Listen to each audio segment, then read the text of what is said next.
ইমাম সাহেব কতবার পড়েন, সুন্নত নামাজে আপনি কতবার পড়েন, কিন্তু এই ফাতিহা পড়ার সাথে সাথে আপনাকে জবাব দিচ্ছেন বিশ্ব জগতের প্রভু। আওয়াজ করে বলেন একবার, তিনি কে?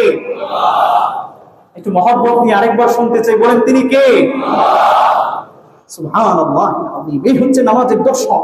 নামাজ হচ্ছে বান্দার তার রবের সাথে কথোপকথন।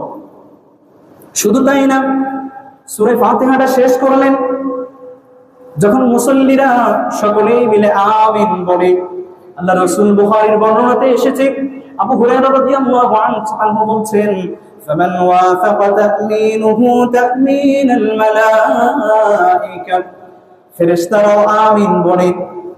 মুসলমানদের, মুমিনদের, নামাজীদের আমিন যদি ফেরেশতাদের আমিনের সাথে মিলে যায়, আল্লাহ রাসূল বলছেন, গুফিরা লাহু মা তাকদ্দামা মিন যামবিহি, আল্লাহ রাব্বুল আলামিন বান্দার পিছনের সব গুনাহ মাফ করে দেন। সুবহানাল্লাহিল আযীম। শুধু তাই না, আপনি যখন রুকু শেষ করে সিজদায় লুটিয়ে পড়লেন,